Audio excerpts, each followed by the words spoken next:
The telegram that would change Sarah Mitchell's life forever arrived on a Tuesday morning in '87, carried by a rider whose horse had been pushed hard through the Colorado mountain passes. She found it slipped under her boarding house door in Denver, the paper still damp from the October snow that had begun falling before dawn. The message was brief, written in the careful script of someone unaccustomed to formal correspondence. Miss Mitchell, regret to inform you of tragic circumstances. All 6 brothers deceased. Arrangements still stand if willing. You are still welcome here. Thomas Garrett, lone survivor, Garrett Ranch, Pine Ridge Territory. Sarah read the telegram 3 times. Before the words fully registered, 6 men dead. The 6 Garrett brothers who had collectively written to the matrimonial agency, each hoping to find a wife willing to brave the frontier life in the remote mountains of Colorado Territory. She had agreed to come, drawn by their honest letters and the promise of a life far from the suffocating propriety of Eastern society. Now only one remained, and he was still offering her sanctuary. Before we jump back in, tell us where you're tuning in from. And if this story touches you, make sure you're subscribed, because tomorrow I've saved something extra special for you. Sarah Elizabeth Mitchell had never imagined her life would lead to reading about dead men over breakfast in a Denver boarding house. But then again, nothing about the past year had gone according to plan. 24 years old, educated beyond what most people considered necessary for a woman, and possessed of what her late mother had diplomatically called an independent spirit, Sarah had found herself increasingly unwelcome in the drawing rooms of Philadelphia society. The decision to answer the matrimonial advertisement had been born of desperation, disguised as adventure. Seeking educated woman of good character for marriage and partnership in Colorado Territory ranch operation. Advertisement had read, 6 brothers, ages 25 to 38, established property, serious inquiries only. What had caught her attention wasn't just the promise of escape from a city that held nothing but memories of her parents' deaths and her rapidly dwindling inheritance, but the unusual nature of the arrangement itself. The Garrett brothers had written collectively, explaining that they had built a successful ranch operation in the remote Pine Ridge Territory, but their isolation made meeting suitable women nearly impossible. Rather than compete against each other, they had agreed that whichever brother proved most compatible with their chosen bride would marry her, while the others would welcome her as family. It was unconventional, certainly, but it spoke to a practical understanding of frontier life that Sarah found refreshingly honest. Their letters had painted a picture of men, shaped by hard work and harder circumstances. James, the eldest at 38, managed the ranch's financial affairs and correspondence. William and Robert, twins at 35, handled the cattle operations and horse breeding, respectively. Michael, 32, managed their mining claims in the nearby mountains. Daniel, 28, served as their scout and liaison with neighboring communities. And Samuel, the youngest at 25, oversaw their agricultural operations and maintained their equipment. Each brother had written to her personally, sharing glimpses of their individual personalities, while collectively painting a picture of a close-knit family committed to building something lasting in the wilderness. James wrote with the careful precision of a man educated in bookkeeping and business, discussing the ranch's financial stability and growth prospects. The twins shared their enthusiasm for breeding programs and cattle management, their passion for their work evident in every line. Michael described the raw beauty of the mountain country with the eye of someone who understood both its dangers and its rewards.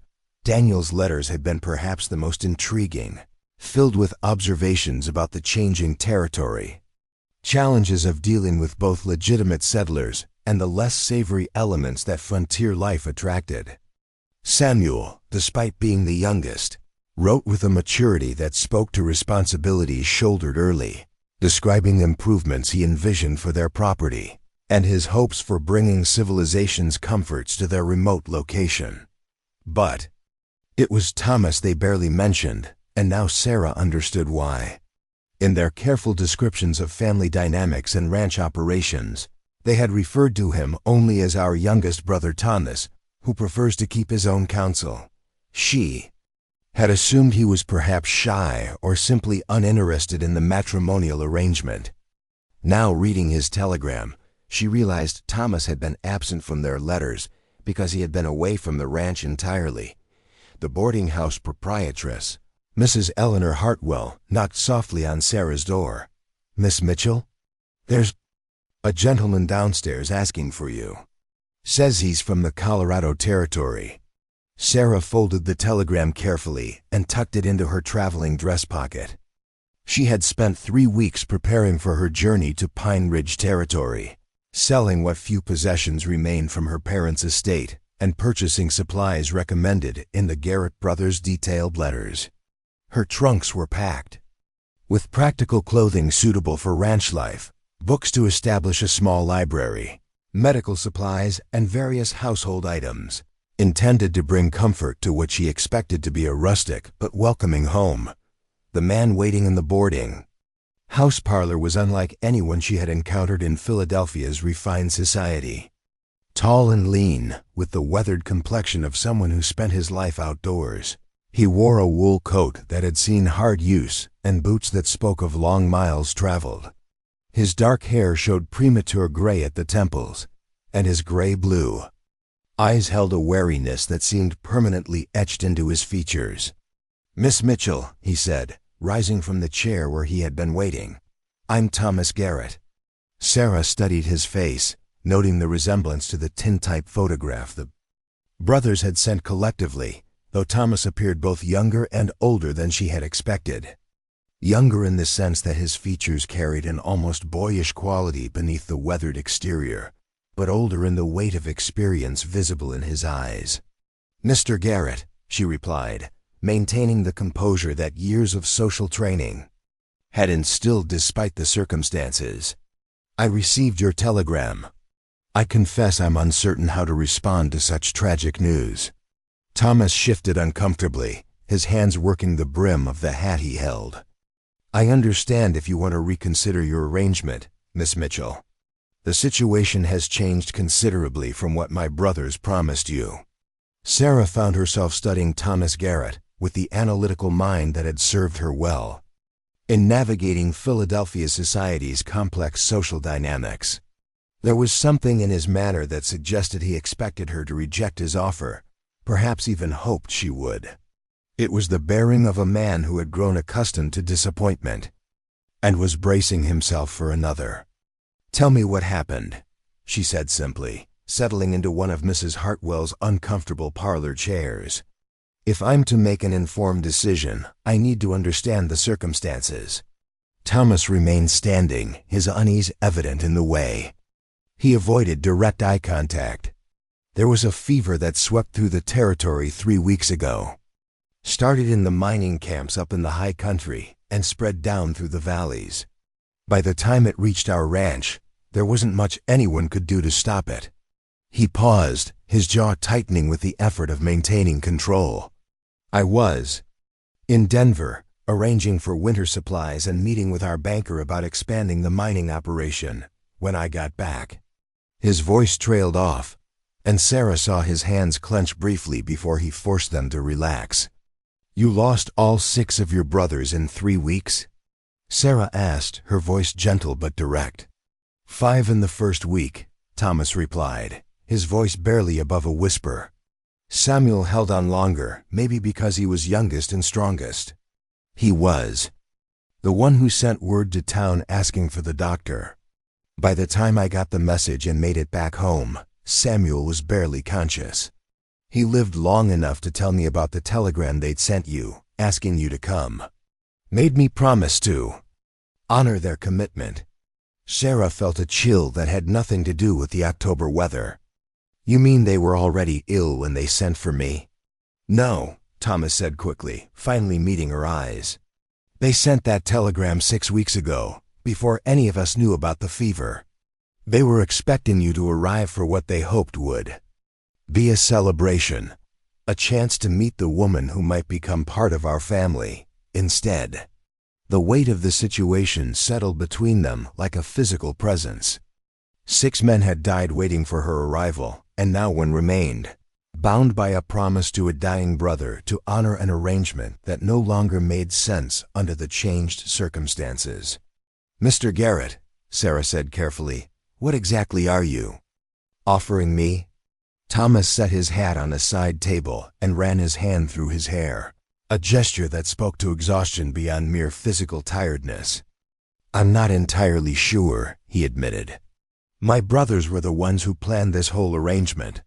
They were the ones who knew how to make someone feel welcome, how to build the kind of family that could include a stranger and make her feel at home." He moved to the window, looking out at the Denver street, where early snow was beginning to accumulate. "What I can offer is a place to stay, if you want it.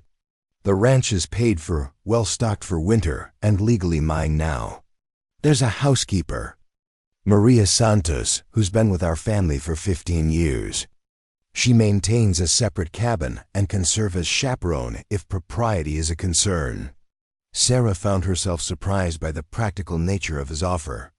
"You're suggesting I come to your ranch as what, exactly? A guest? A housekeeper?" "I'm suggesting you come as yourself," Thomas replied, turning back to face her.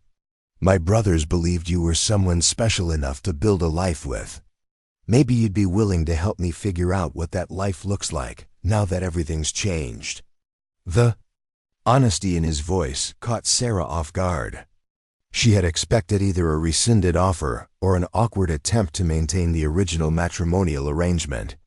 Instead, Thomas Garrett was offering something unprecedented, a chance to define her own role in circumstances that neither of them had anticipated. "The ranch supports itself?" she asked, her practical mind already working through the implications. "Better than that. My brothers built something that generates enough income to support a comfortable life, even for someone accustomed to city amenities. We have contracts to supply cattle to Denver markets, mining operations that produce steady income, and enough land to expand operations if desired." Thomas moved back to his chair, sitting forward with his elbows on his knees in a posture that suggested earnest concentration. "Miss Mitchell, I won't pretend this is what you signed up for. My brothers were good men who knew how to make people feel valued and welcome. I've spent most of my adult life away from the ranch, working mining claims and business arrangements. I'm not sure I know how to be the kind of host my brothers would have been." Sarah felt something shift in her perception. Oh, Thomas Garrett. Beneath his obvious discomfort with the situation, she sensed a fundamental decency that reminded her of why the brothers' letters had appealed to her in the first place. They had been men who valued honesty over charm, practical solutions over romantic gestures. "Mr. Garrett," she said, making a decision that surprised her with its suddenness. "I sold everything I owned to come to Colorado territory. I have no family remaining in Philadelphia, no particular ties to city life, and frankly, no better options awaiting me if I remain here." She stood, smoothing her traveling dress with hands that were steadier than she felt. "If you're willing to honor your brother's commitment to providing me with a place to make a new life, then I'm willing to accept that offer, whatever form it takes." Thomas stared at her for a long moment, as if trying to determine whether she was serious. "You understand that you'd be traveling to one of the most isolated parts of Colorado territory with a man you've never met, to live in a place where the nearest neighbors are days away. I understand that I'd be traveling to a place where 6 good men built something worth preserving," Sarah replied. "And I understand that sometimes the best opportunities come disguised as the most challenging circumstances." For the first time since entering the boarding house, Thomas Garrett smiled, and Sarah glimpsed something in his expression that reminded her why she had been drawn to his family's letters in the first place. It was the look of someone who had been alone with overwhelming responsibility and was grateful to discover he might not have to face it entirely by himself. "When can you be ready to travel?" he asked. "I've been ready for 3 weeks," Sarah replied. My trunks are packed, my affairs in Denver are settled. And honestly, Mr. Garrett, I think I've been ready for this kind of change far longer than I realized. As Thomas went to arrange transportation for her belongings, Sarah returned to her room to gather her few remaining personal items. She paused at the window, looking out at the Denver street that would soon be behind her forever, and felt something she hadn't experienced in months: anticipation. She was traveling toward uncertainty, toward a life that bore no resemblance to anything she had planned or expected. But she was also traveling toward something that felt like possibility, toward a place where she might finally discover who she was meant to be when stripped of society's expectations and limitations. The snow continued to fall outside her window, and Sarah Mitchell prepared to leave civilization behind for a life she couldn't yet imagine, guided only by her faith in the judgment of 6 dead men and the uncertain promise of the one brother who remained. Preparing and narrating this story took us a lot of time, so if you are enjoying it, subscribe to our channel. It means a lot to us. Now back to the story. The journey from Denver to Pine Ridge Territory took 4 days through mountain passes that grew increasingly treacherous as they climbed toward the high country. Thomas had arranged for a sturdy wagon to carry Sarah's belongings while they rode horseback along trails that barely deserved the name. Sarah had insisted on riding rather than being driven, a decision that seemed to both surprise and quietly impress her taciturn guide. On the first day, as they left Denver's bustling streets behind for the vast emptiness of the Colorado wilderness, Sarah began to understand the magnitude of the isolation she was embracing. The last settlement they passed was barely worthy of the name. 3 buildings clustered around a general store that served miners and the occasional rancher brave enough to venture into the high country. From here on, we're on our own, Thomas informed her as they watered their horses at a stream that cut through a meadow already showing signs of the approaching winter. Next settlement is 2 days' ride south of the ranch, and that's if the weather holds. Sarah studied the landscape around them, noting how the aspen trees had already shed their leaves, leaving skeletal branches that rattled in the constant wind. The peaks rising above them were snow-capped, and she could feel the temperature dropping as they gained altitude. It was beautiful in a harsh, unforgiving way that made Philadelphia's manicured parks seem like children's toys. How did your brothers manage supplies and communication with the outside world?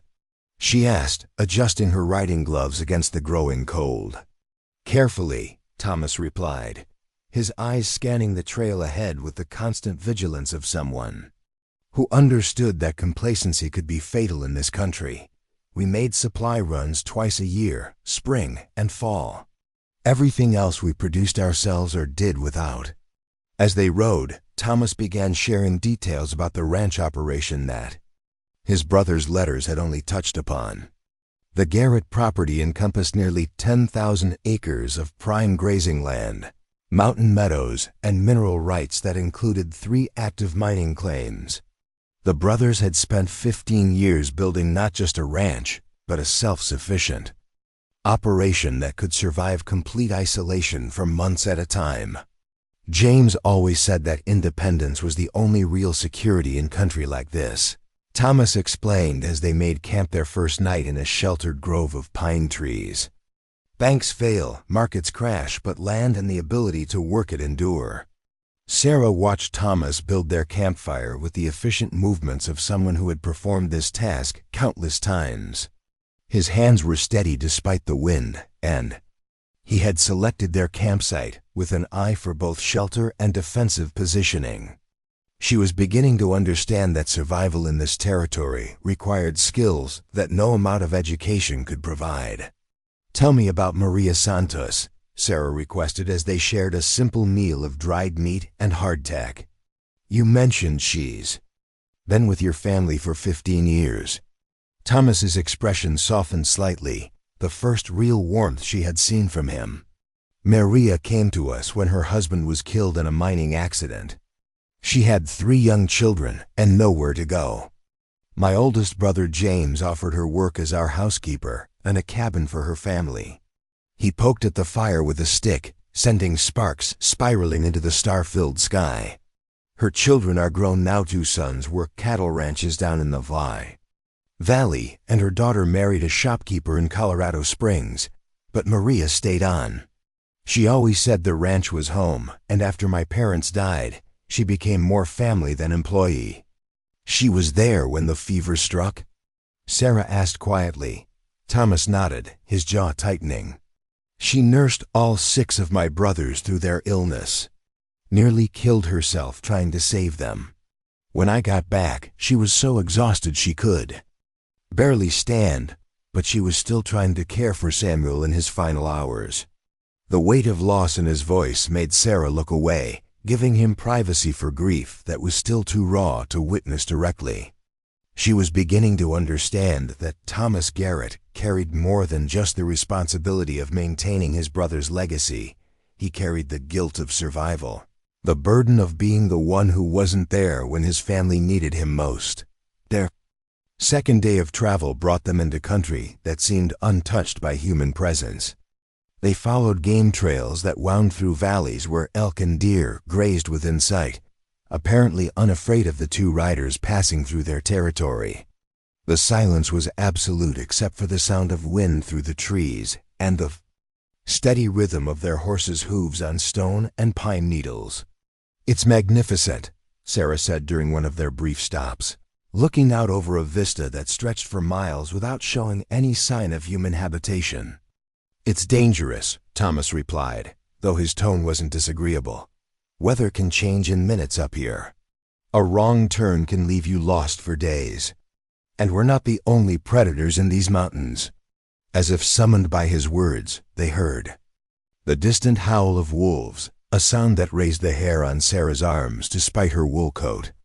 Thomas's hand moved unconsciously to the rifle secured in his saddle scabbard, and she noticed for the first time that he also carried a revolver on his hip. "Do you know how to use firearms, Miss Mitchell?" he asked, his tone suggesting this wasn't idle curiosity. "I've had some instruction," Sarah replied carefully. "My father believed that a woman should be capable of defending herself, though I doubt he envisioned circumstances quite like these." Thomas nodded approvingly. "We'll get you properly equipped once we reach the ranch. In country like this, being armed isn't about violence, it's about having options when things go wrong." Their third night brought the first real test of Sarah's resolve. The temperature dropped below freezing, and wind-driven snow began falling just after sunset. Thomas had selected their campsite with even greater care, finding shelter beneath an overhang of rock that provided protection from the worst of the weather. "We could be snowed in here for days if this turns into a real storm," he informed her as they huddled around a fire that seemed pitifully small against the vast darkness surrounding them. Sarah pulled her blankets closer around her shoulders, feeling the cold seeping through layers of wool and leather. "Is that common?" "Common enough that anyone who travels this country learns to prepare for it," Thomas replied. "My brothers and I have spent weeks trapped in places like this, waiting for weather to clear." As the night deepened and the snow continued to fall, Sarah found herself studying Thomas Garrett with new appreciation. He had prepared for every contingency, packed supplies for emergencies she hadn't thought to consider, and navigated terrain that would have left her hopelessly lost within hours. Yet he had done all of this while carrying the fresh grief of losing 6 brothers and the uncertainty of what to do with a woman who had arrived to marry one of them. "Thomas," she said quietly, using his first name for the first time, "may I ask you something personal?" He looked up from the fire where he had been feeding carefully rationed pieces of wood to maintain warmth without depleting their fuel supply. "I suppose you've earned that right. Why did you come back to the ranch? When you received word about the fever, you could have stayed in Denver, avoided the risk of infection, and inherited the property anyway." Thomas was quiet for so long that Sarah wondered if he had chosen not to answer. When he finally spoke, his voice carried a weight that suggested he had been asking himself the same question. "Because they were my brothers," he said simply. Because they built something worth preserving, and because Samuel was dying alone, when he should have been surrounded by family. He stirred the fire again, watching sparks rise toward the snow-filled sky. But mostly because I realized that spending my life running from responsibility and commitment had left me with nothing. When the people I cared about needed me most. Sarah felt something shift in her understanding of the man sitting across the fire from her. Thomas Garrett wasn't just offering her shelter out of obligation to his dead brothers. He was trying to figure out how to build a life that honored their memory while creating something meaningful from the ruins of his family. What were you running from? She asked softly. Thomas smiled ruefully, the expression transforming his weathered features in a way that reminded Sarah of the boyish quality she had glimpsed beneath his reserve. The same thing you were running from when you answered that matrimonial advertisement, I suspect. The feeling that the life everyone expected me to live wasn't the life I was meant for. The admission hung between them like a bridge across the gulf of formality that had marked their interaction since meeting in Denver. For the first time, Sarah felt she was seeing Thomas Garrett as he actually was, rather than as the reluctant host fulfilling a family obligation. What kind of life did you want? She asked. I thought I wanted freedom, Thomas replied. Independence. From family expectations, from the responsibility of maintaining the ranch, from having to care about anyone or anything enough to be hurt when I lost them. He paused, his expression growing thoughtful. Turns out that kind of freedom is just another word for loneliness.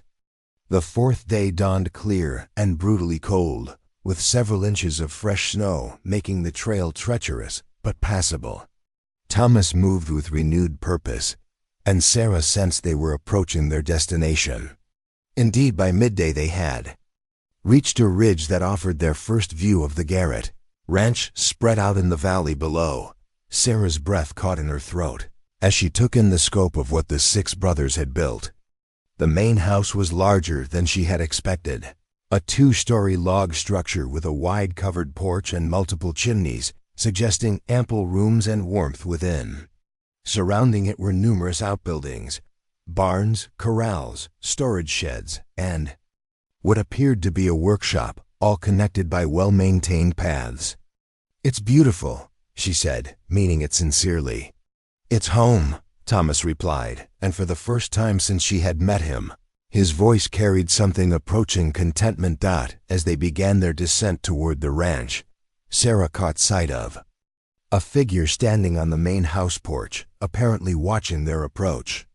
Even at a distance, she could tell it was a woman, and her assumption was confirmed when Thomas raised his hand in greeting. Maria, he said simply. She's been waiting. The final approach to the ranch house felt simultaneously like a homecoming and an arrival at a completely unknown destination. Sarah was about to meet the woman who had nursed 6 dying men, the keeper of the home that 6 brothers had built for a family that would now include her in ways none of them had anticipated. As they rode into the ranch yard, the woman on the porch stepped forward, and Sarah got her first clear look at Maria Santos. She was perhaps 50 years old, with graying hair pulled back severely and dark eyes that seemed to take in everything at once. Her expression was reserved but not unwelcoming, the look of someone making careful judgments about this unexpected addition to her household. Miss Mitchell, Thomas said as they dismounted, I'd like you to meet Maria Santos. Maria, this is Sarah Mitchell, the woman my brothers invited to join our family. Maria Santos studied Sarah with the frankness of someone who had earned the right to make direct assessments. After a moment that felt like an hour, she nodded once and stepped forward. Welcome to the Garrett Ranch, Miss Mitchell, she said, her voice carrying a slight accent that spoke to Spanish origins. The house is ready for you. And with those simple words, Sarah Elizabeth Mitchell officially became a resident of the most isolated ranch in Colorado Territory, partner in an arrangement that none of them fully understood, but all were committed to making work. The interior. of the Garrett Ranch house revealed the careful planning of men who had built for permanence rather than mere shelter. As Maria Santos led Sarah through rooms that still echoed with the presence of 6 brothers, she began to understand the magnitude of what had been lost and what she was expected to help preserve. The main living area featured a massive stone fireplace surrounded by handcrafted furniture that spoke to both comfort and durability. Bookshelves lined one wall, filled with volumes that ranged from practical manuals on agriculture and mining to classic literature and current newspapers from Denver and Colorado Springs. Someone in this family had valued education and stayed connected to the wider world despite their isolation. James ordered most of the books, Maria explained, noticing Sarah's interest. He said that a man's mind needed feeding just like his body, and that applied double in country where you might not see another soul for months. Sarah ran her fingers along the leather spines, recognizing titles that had been among her favorites in Philadelphia. They were well-educated men. All of them, Maria confirmed with obvious pride. Their father insisted on proper schooling before he died.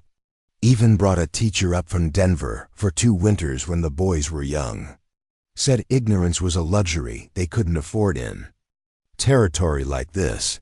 The tour continued through a dining room dominated by a table large enough to seat 10 people comfortably, a kitchen that was surprisingly modern with a cast-iron stove and running water pumped from the well, and a study that had clearly served as the ranch's business center. Account books lay open on the desk, and Sarah noticed that the entries were written in different hands, evidence of the collaborative approach the brothers had taken to managing their operation.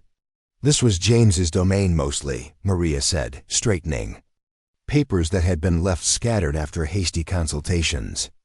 But all the brothers contributed. Thomas kept records of the mining operations. Michael tracked equipment and supplies. The twins managed breeding records and cattle sales. Even young Samuel maintained detailed notes about crop yields and weather patterns. Sarah paused at a wall covered with hand-drawn maps of the surrounding territory, noting markings that indicated property boundaries, water sources, mineral claims, and potential dangers. The level of detail suggested years of careful exploration and documentation. They knew this country better than anyone, Maria continued, following Sarah's gaze. Had to. When you're this far from help, knowledge is the difference between thriving and dying. The second floor contains 6 bedrooms, each bearing the distinct personality of its former occupant.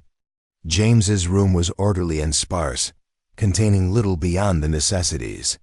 The twins had shared connecting rooms, their spaces filled with items related to their work with horses and cattle.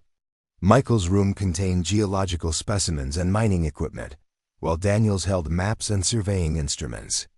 Samuel's room showed evidence of his interest in mechanical innovation, with sketches for improved ranch equipment covering his desk. And this, Maria said, opening the door to the largest bedroom, was intended for the woman who would join their family. Sarah stepped into a room that took her breath away. Unlike the practical functionality that characterized the rest of the house, this space had been prepared with obvious care for feminine comfort. The furniture was delicate without being fragile. The curtains were made from fabric that must have cost a fortune to transport to this remote location, and the overall effect was one of welcoming luxury that seemed almost miraculous in the wilderness. They spent 2 years preparing this room, Maria said quietly. Ordered special furniture from Denver, had the fabric shipped from San Francisco. James said that any woman brave enough to come to them deserved to feel like a queen. Sarah moved to the window, looking out over the ranch yard where Thomas was unsaddling their horses with the methodical care of someone who understood that neglecting equipment could be fatal. They never expected only one of them to survive to greet her. No, Maria agreed. They expected to overwhelm you with attention, each trying to prove he was the best choice for husband. They used to argue about it friendly-like, but serious. 2. Each one convinced he could make you happiest. That evening, as the 3 of them shared dinner at the large table, that seemed to emphasize the absence of the 6 men who should have filled the empty chairs. Sarah began to understand the complex dynamics she had entered. Thomas ate in silence, clearly uncomfortable with conversation that wasn't directly related to practical matters. Maria filled the quiet with gentle questions about Sarah's background and observations about the journey from Denver. "You ride well." For a city woman, Maria noted approvingly. The brothers would have liked that. They believed a woman in this country needed to be capable of anything. What would they have expected of me? Sarah asked, genuinely curious about the life she had been intended to live. Thomas looked up from his plate, seeming surprised by the question. They never talked about expectations, exactly. More like partnerships. Each brother brought different skills to the ranch operation, and they assumed their wife would do the same. Maria nodded, her expression growing animated as she remembered conversations with the 6 brothers. "James thought you might help with the business correspondence and record keeping. The twins hoped you'd be interested in horse breeding. They had grand plans for expanding that operation. Michael wanted to show you the mining claims, thought a woman's perspective might reveal opportunities they'd missed. Daniel was excited about having someone to share his maps with," Thomas added, and Sarah caught a glimpse of warmth in his voice when speaking of his brothers. He'd spent years documenting this territory and wanted to teach someone else too. Read the land the way he did. "And Samuel," Maria continued, "was planning to build you a garden. Had seeds ordered from 3 different companies, wanted to prove that civilization could flourish anywhere with enough determination." The weight of 6 men's hopes and plans settled over the dinner table like a presence. Sarah felt the strange responsibility of representing dreams that would never be fulfilled, expectations that would never be tested against reality. "What about Thomas?" she asked, looking directly at the surviving brother. "What were his plans?" Thomas set down his fork, his expression growing guarded again. "I wasn't part of their plans, Miss Mitchell. I was barely part of the family by the time they decided to send for you." The admission hung in the air like an accusation, though Sarah sensed it was directed more at himself than at his deceased brothers. Maria's expression suggested this was a familiar source of tension, old wounds that had been reopened by tragedy. "That's not entirely true," Maria said firmly. "Your brothers never stopped hoping you'd come home for good. They included you in every major decision about the ranch, even when you were hundreds of miles away." "They included my opinion," Thomas corrected. "But they didn't include me in their lives. There's a difference." Sarah felt she was witnessing a conversation that had been ongoing for years, a family dynamic that predated her arrival and would continue long after she found her place in this strange new world. "Why did you stay away?" she asked Thomas directly. Thomas pushed back from the table, his discomfort evident. "Because I wasn't cut out for the life they wanted to build.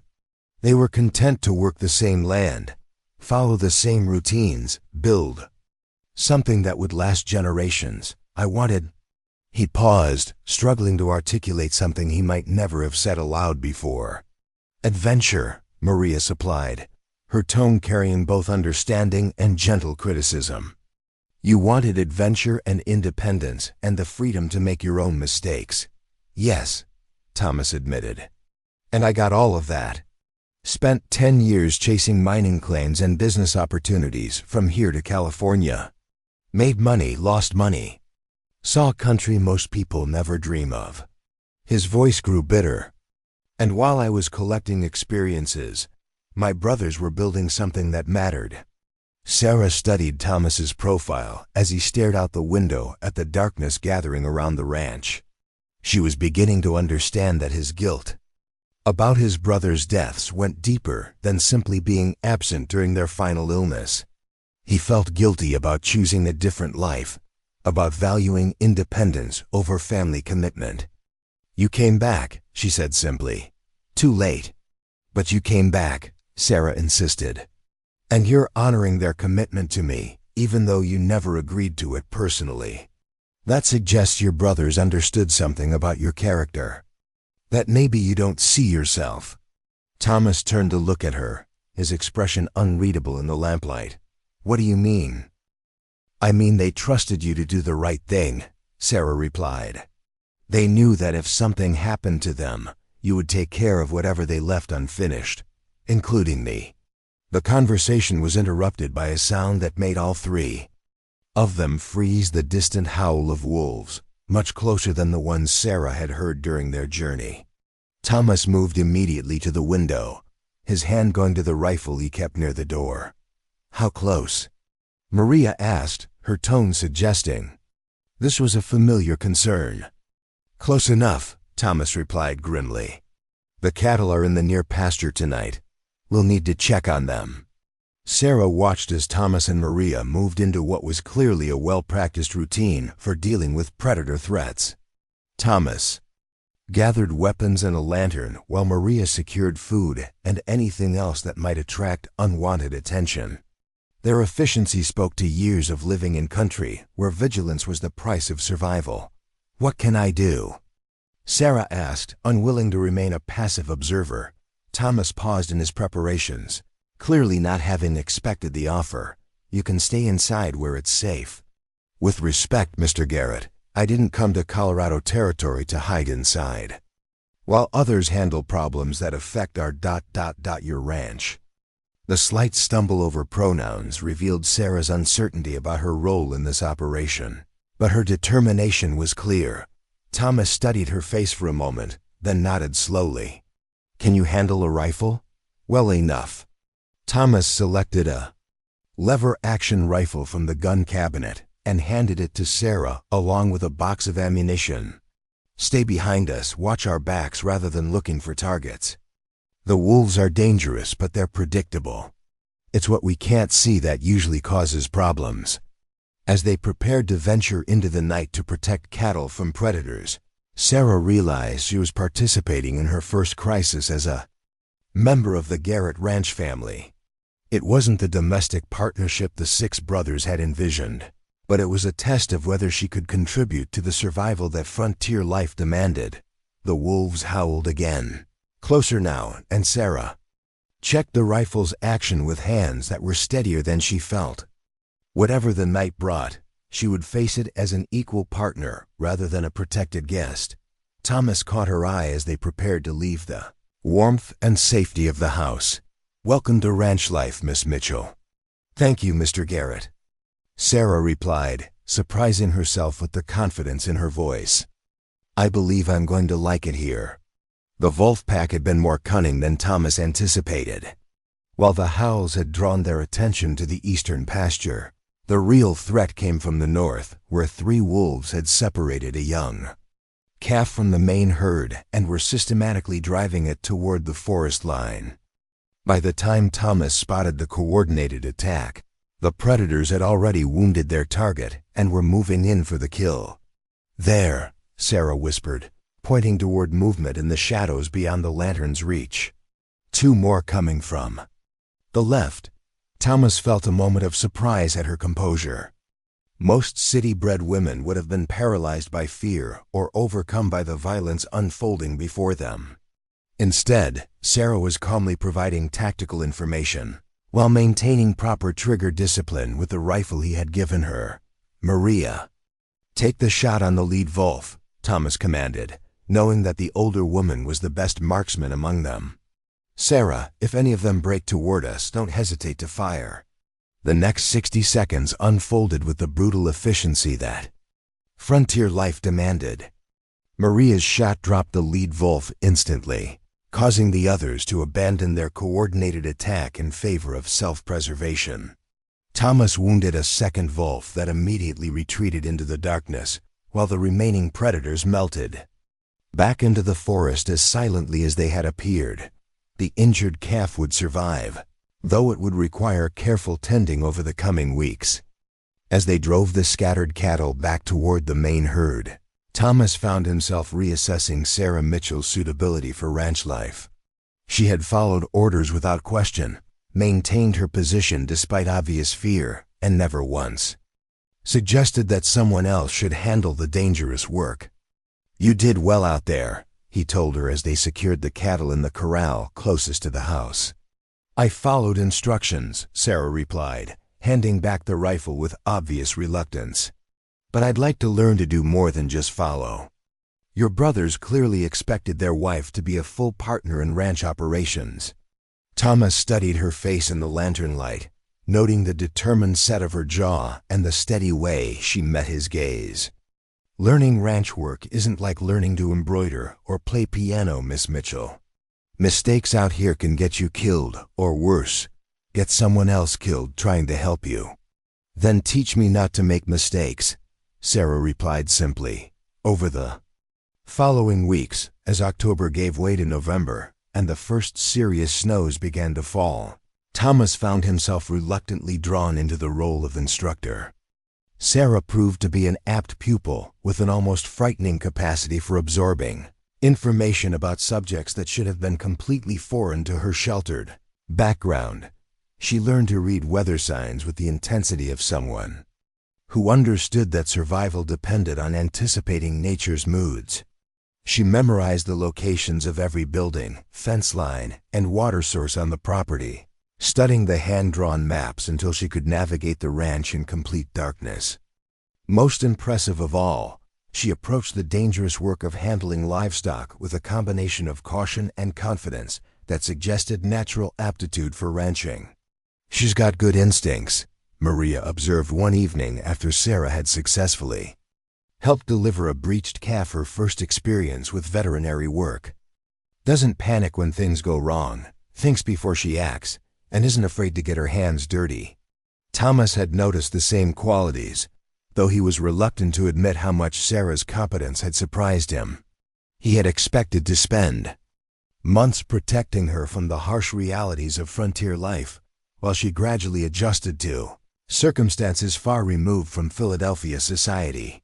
Instead, she seemed to be thriving on challenges that would have broken spirits much stronger than he had initially assumed hers to be.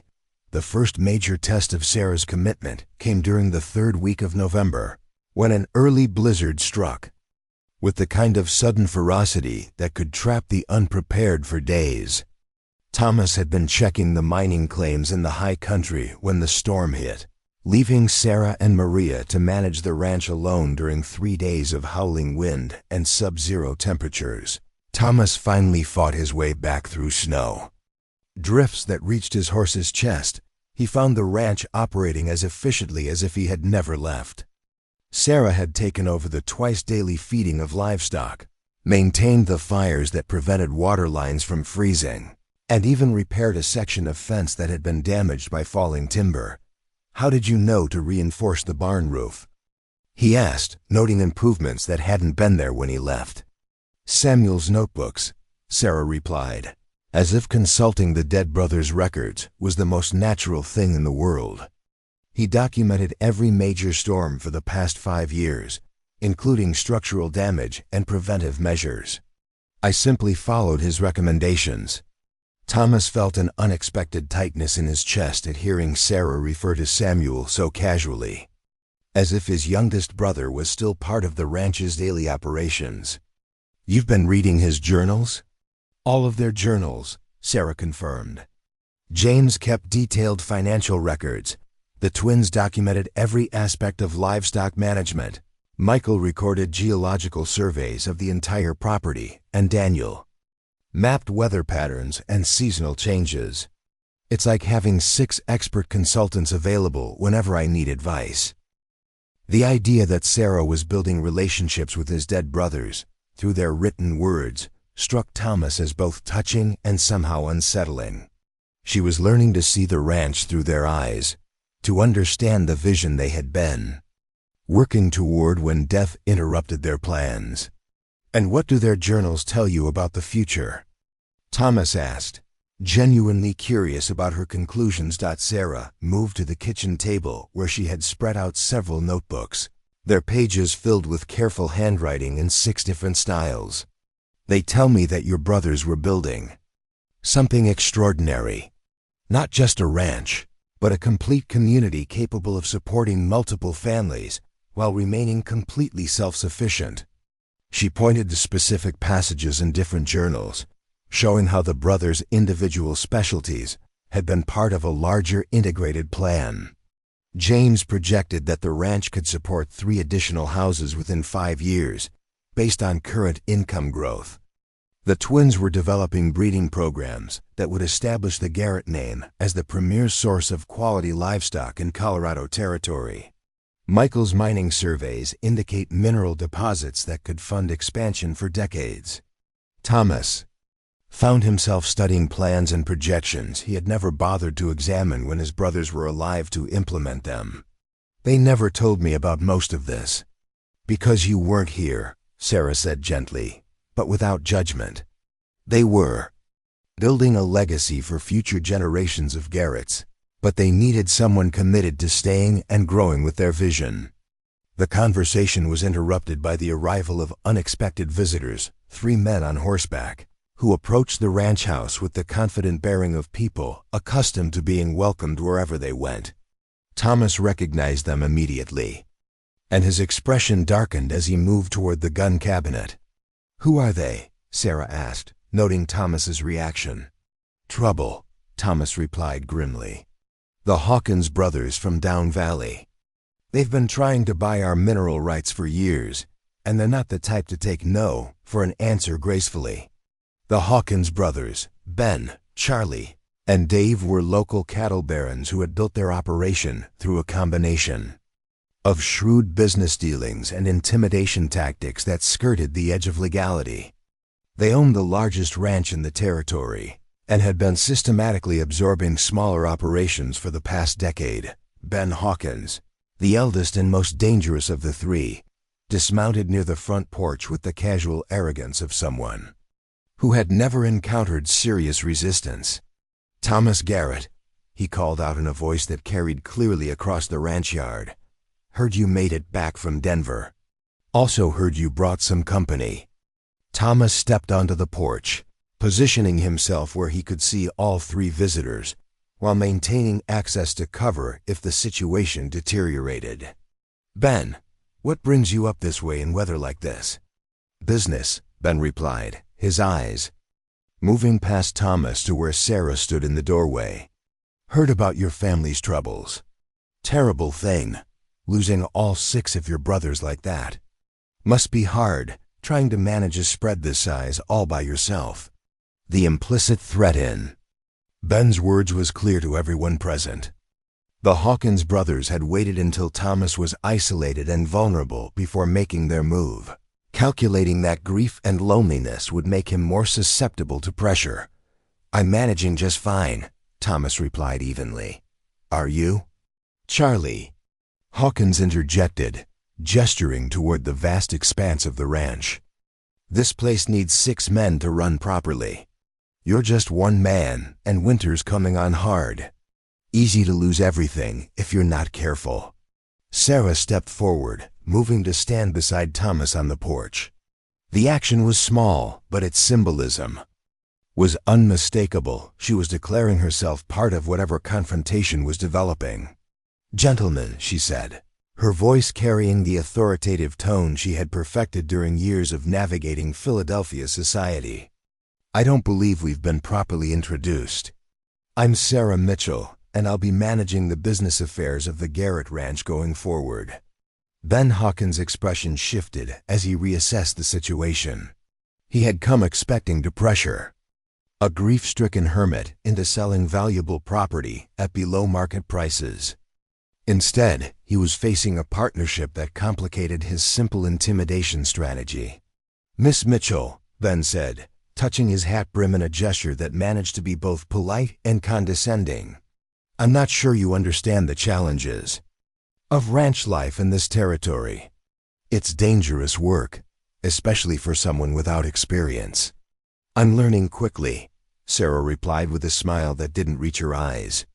"And I have excellent teachers in the detailed records left by the 6 Garrett brothers. Did you know they documented every business interaction they had with neighboring ranchers? Fascinating reading." The threat was subtle but unmistakable.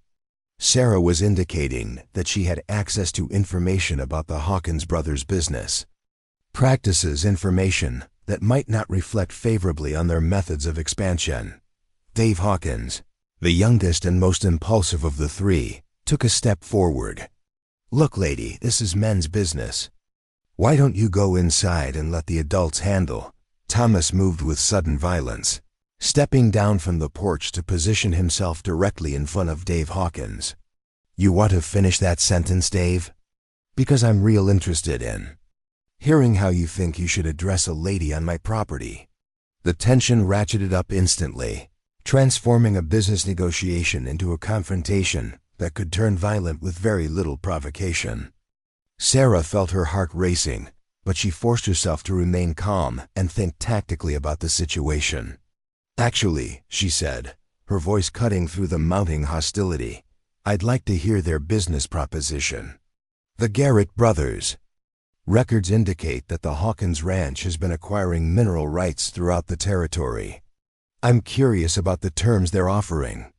Ben Hawkins studied Sarah with the calculating gaze of a predator who had suddenly realized his intended prey might have teeth. "We're prepared to offer fair market value for your mining claims, Miss Mitchell. Might even throw in a bonus for a quick decision." "How much?" Sarah asked bluntly. $10,000 for the 3 active claims, Ben replied. Cash money, paid immediately. Thomas sucked in a sharp breath. $10,000 was more money than most people in the territory would see in a lifetime. It was also, Sarah realized from studying Michael's geological surveys, roughly 1/10 of what the mineral rights were actually worth. "That's a generous offer," Sarah said carefully. "I'll need some time to consider it, of course. Perhaps we could schedule a meeting next week to discuss the details more thoroughly."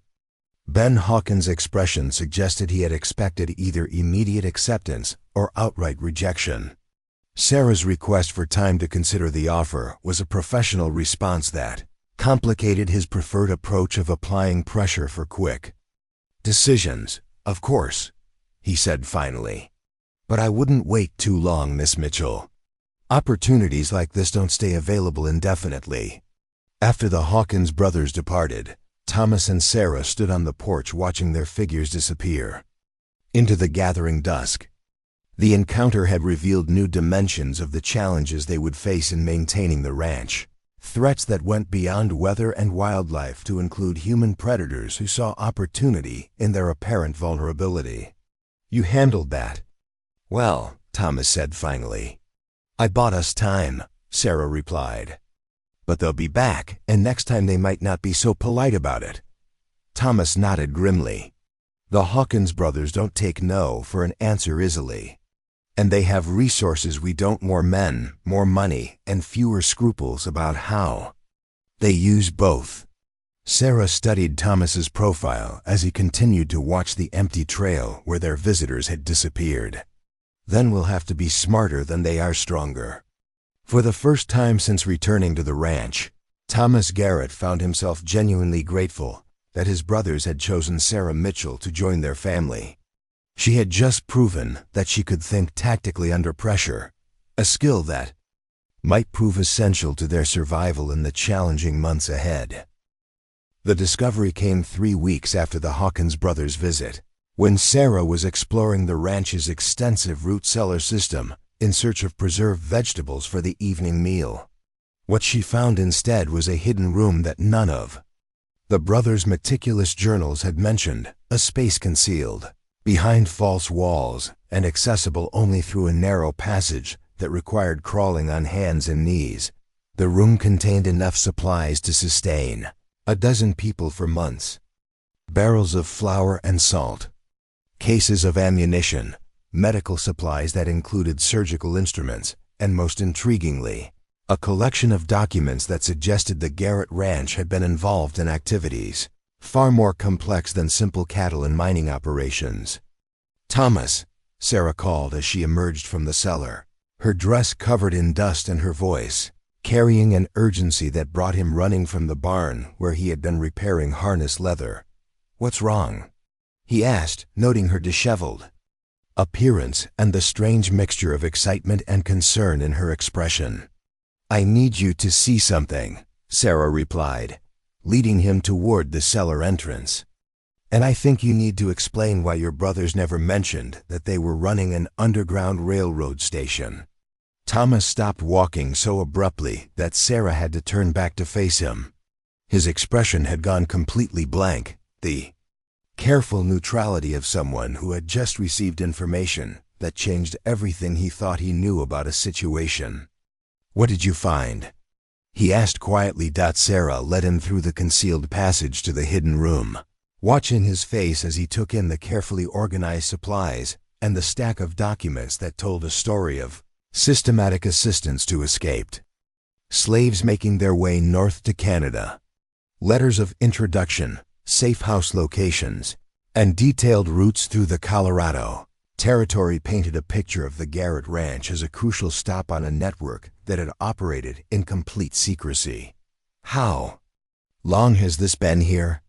Thomas asked, his voice barely above a whisper as he examined letters dated from 5 years earlier. "Based on the dates in these documents, at least since 1882, Sarah replied, holding up a ledger that recorded dozens of people who had passed through the ranch on their journey to freedom. Your brothers were helping runaway slaves reach Canada, providing them with supplies, shelter, and guides through the mountain passes." Thomas sank onto one of the supply barrels, his expression showing the kind of shock that came from learning fundamental truths about people he thought he knew completely. "They never said anything. Not one word in all their letters, all their business correspondence." Sarah studied the documents more carefully, noting the careful organization and the detailed records of every person who had been helped. "They were protecting you and protecting the operation. The fewer people who knew about this, the safer it was for everyone involved." The implications were staggering. The Garrett brothers hadn't just built a successful ranch, they had created a crucial link in a network that had saved hundreds of lives while operating under the constant threat of federal prosecution. The Fugitive Slave Act made assistance to escaped slaves a federal crime punishable by heavy fines and imprisonment.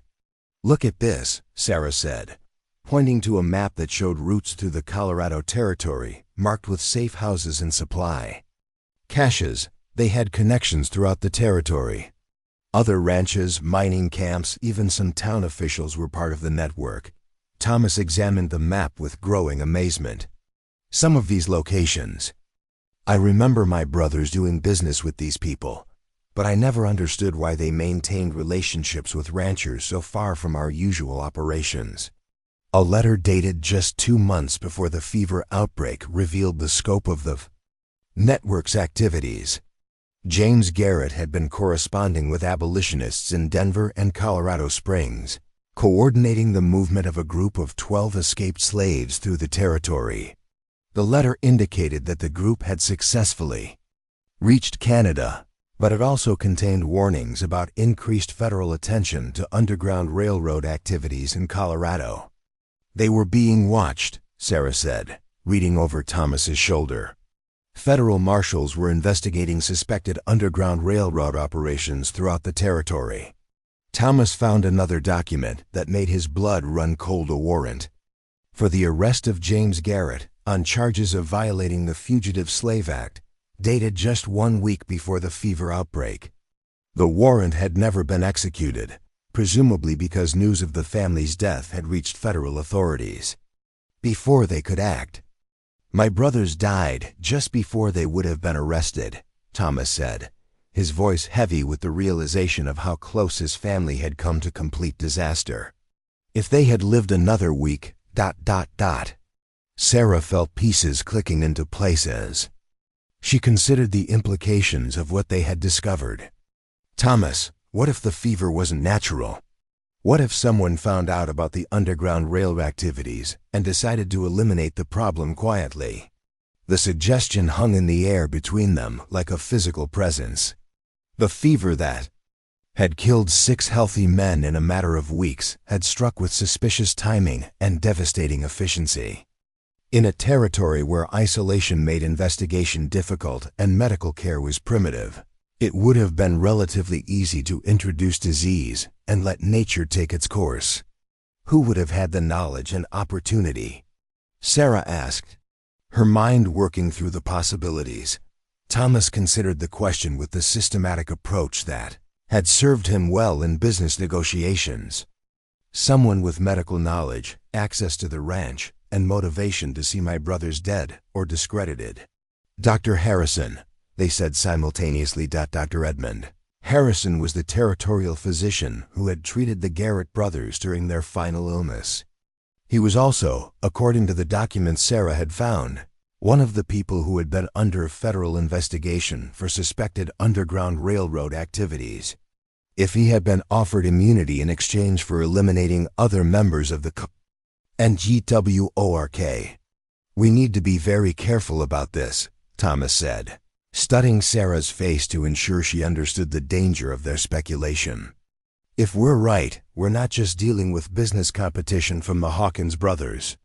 We're potentially exposing a conspiracy that involves federal authorities and medical professionals.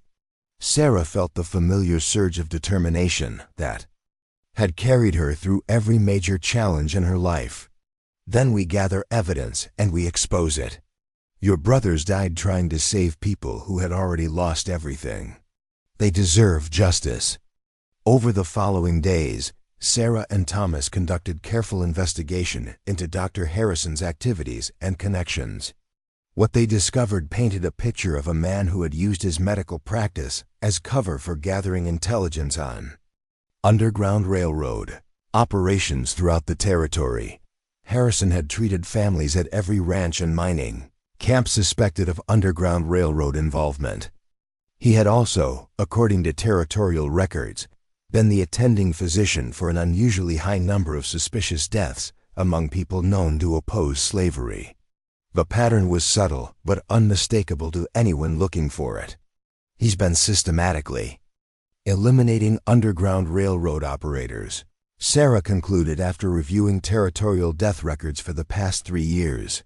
Always natural causes, always diseases that would be expected in frontier conditions, but always people who were known to help escaped slaves.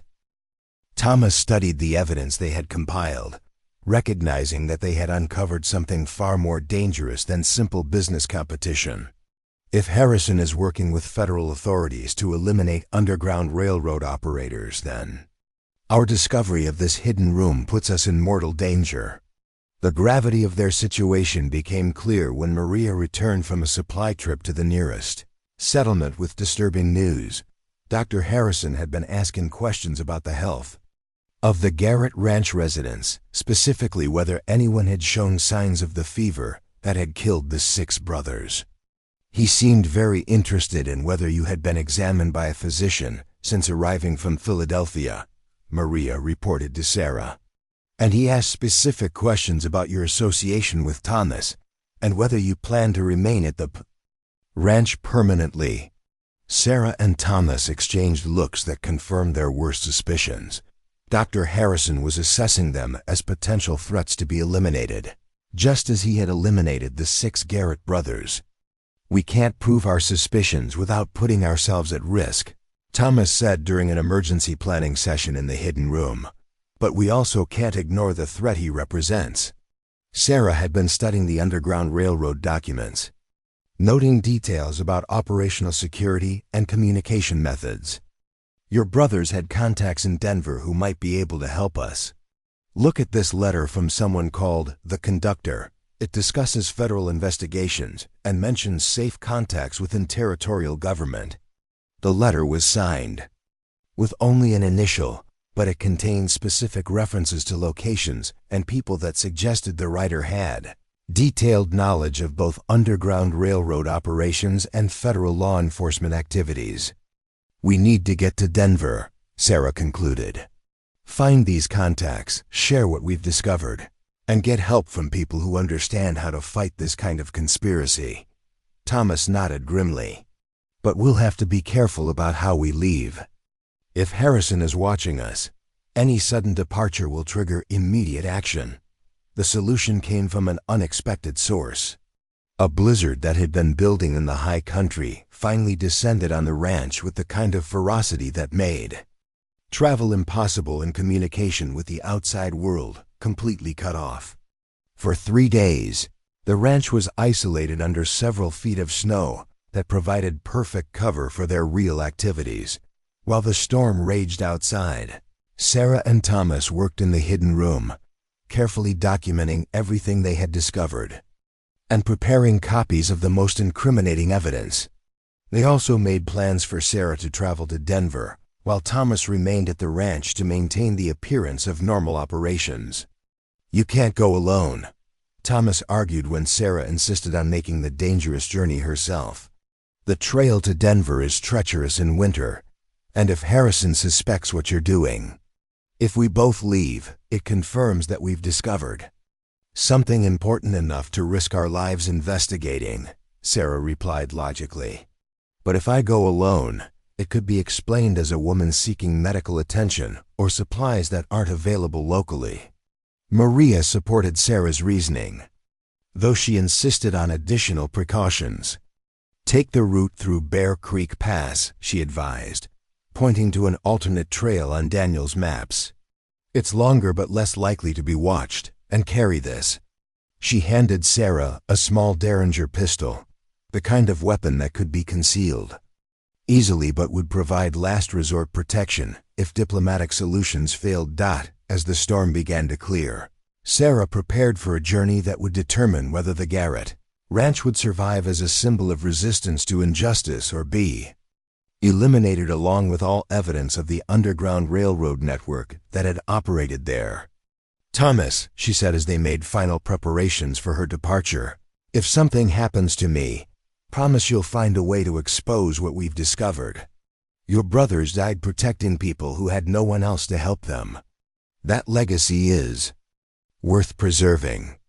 Thomas looked at the woman who had arrived at his ranch as a mail-order bride and had transformed into something he had never expected, partner willing to risk her life for justice. "Sarah, you've already honored my brother's memory more than I ever thought possible. Just promise me you'll come back alive."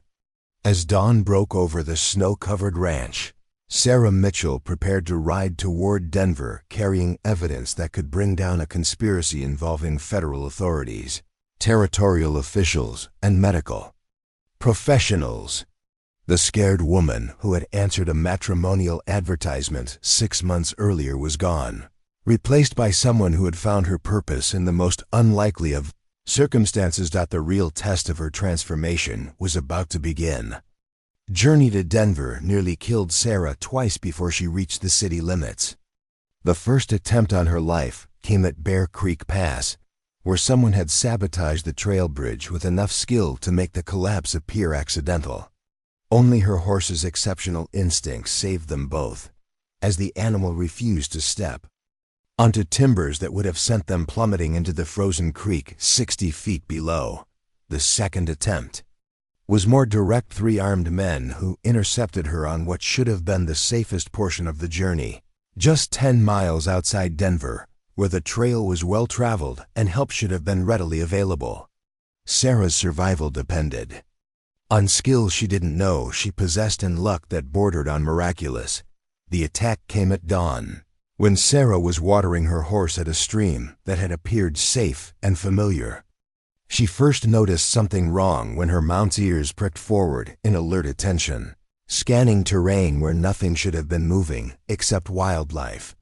"Easy, girl," Sarah whispered, trusting the horse's instincts while carefully reaching for the rifle secured in her saddle scabbard. Years of living in Philadelphia society had taught her to read subtle social cues, but weeks of frontier life had taught her that survival often depended on recognizing when something felt wrong, even if she couldn't immediately identify the threat. The first shot shattered the morning silence, striking the tree trunk inches from where Sarah's head had been moments earlier. She threw herself sideways, using her horse as cover while trying to locate the shooter's positions. The careful planning of the ambush suggested professional killers rather than random highway robbers. These men knew exactly who they were hunting. And why? "Miss Mitchell," a voice called from somewhere in the trees above the trail. "Dr. Harrison would like to speak with you. Come along peacefully, and nobody has to get hurt." Sarah felt cold certainty settle in her stomach. The doctor had moved faster than she had anticipated, somehow learning of her journey and arranging an interception that would eliminate her while making her disappearance appear to be the result of highway robbery gone wrong. "I'm afraid I have other appointments in Denver," Sarah called back, surprised by the steadiness of her own voice.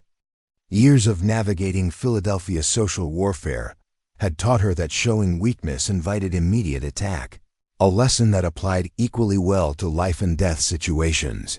The response was immediate, gunfire from 3 different positions, designed to pin her down while one of the attackers moved to a flanking position. Sarah found herself thinking with the kind of tactical clarity that Thomas had displayed during their encounter with the wolves, analyzing the situation with a coolness that would have impressed her instructors in Philadelphia's most exclusive finishing schools. Her attackers had made one crucial mistake. They had assumed that a woman traveling alone would be helpless once confronted with superior numbers and firepower. They hadn't anticipated that Sarah Mitchell had spent weeks learning frontier survival skills from someone who had survived Afghanistan campaigns and mountain warfare, using techniques Thomas had taught her during their Wolf encounter. Sarah identified the shooter positions by analyzing muzzle flashes and the direction of incoming fire. The leader was positioned on the high ground to her left, with 2 subordinates covering the trail in both directions to prevent escape. Sarah's advantage lay in her opponent's assumption that she would try to run rather than fight. Instead, she did something they never expected. She counterattacked. The small Derringer Maria had given her was useless at long range, but the rifle Thomas had insisted she carry was accurate enough for frontier combat. Sarah had never shot at a human being before, but months of hunting for food had taught her to hit moving targets under pressure. Her first shot scattered the attackers, who clearly hadn't expected return fire from their intended victim. Her second shot dropped one of the flanking gunmen with a leg wound that ended his mobility while keeping him alive for questioning if the opportunity arose. "That's pretty good shooting for a city woman," the leader called from his concealed position. "But you're still outnumbered and outgunned. Dr. Harrison is prepared to make this worth your while if you're willing to be reasonable." "What kind of offer?" Sarah asked, using the conversation to reload while trying to work her way toward better cover. "Safe passage to Denver, a substantial payment for your cooperation, and a guarantee that your husband won't suffer any unfortunate accidents if you agree to forget what you've discovered about the Garrett Ranch."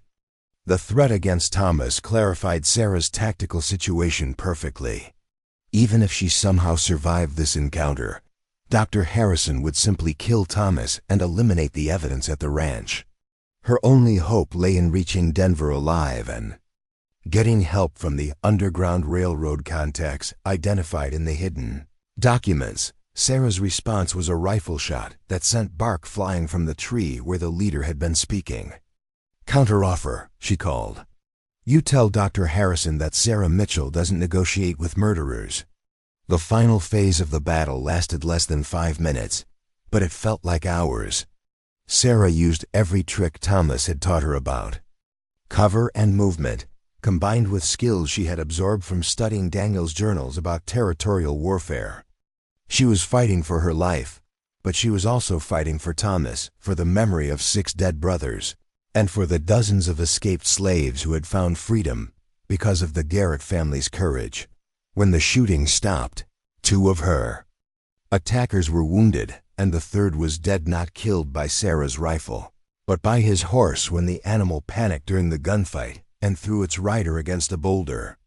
Sarah found herself alone with 2 wounded men who were suddenly very interested in negotiating rather than fighting. "Who hired you?" Sarah demanded, keeping her rifle trained on the leader while securing weapons from both wounded men. "Dr. Harrison," the man replied without hesitation. apparently deciding that loyalty to his employer wasn't worth bleeding to death in the Colorado wilderness. Said you had documents that could cause problems for important people in territorial government. What kind of problems? Underground Railroad stuff. Harrison's been paid to clean up loose ends left over from before the war ended. Your ranch was supposed to be the last one, but then you showed up and started asking questions. Sarah felt pieces of the conspiracy clicking into place. Dr. Harrison wasn't just eliminating Underground Railroad operators for ideological reasons. He was being paid by former Confederate sympathizers who wanted to ensure that evidence of their wartime activities never surfaced. Who's paying Harrison? The wounded man hesitated, then apparently decided that survival outweighed whatever loyalty he owed his employers. Territorial judges, federal marshals, some politicians from back east. People who made money helping Confederate agents during the war and don't want those connections exposed now that Reconstruction's ending. Sarah secured the information along with documents she found in the dead man's saddlebags papers that confirmed Dr. Harrison's connection to a network of officials who had been systematically eliminating anyone who could testify about their wartime activities. By the time Sarah reached Denver, she carried enough evidence to expose a conspiracy that reached into the highest levels of territorial government. But she also understood that her enemies had resources and connections that made her a target wherever she went. The address from the Underground Railroad documents led to a modest house in Denver's residential district, where Sarah was greeted by a woman who introduced herself only as Mrs. Johnson. The woman's careful questions and obvious security precautions suggested that the Underground Railroad network had survived the war's end and adapted to new challenges. "The Garrett Ranch," Mrs. Johnson said after examining the documents Sarah had brought. "We've been wondering what happened to our contacts there. James Garrett's letters stopped coming 3 months ago." Sarah explained the fever outbreak and her discoveries about Dr. Harrison's activities. Mrs. Johnson listened with the careful attention of someone who had spent years evaluating life and death intelligence, occasionally asking questions that revealed deep knowledge of Underground Railroad operations throughout the territory.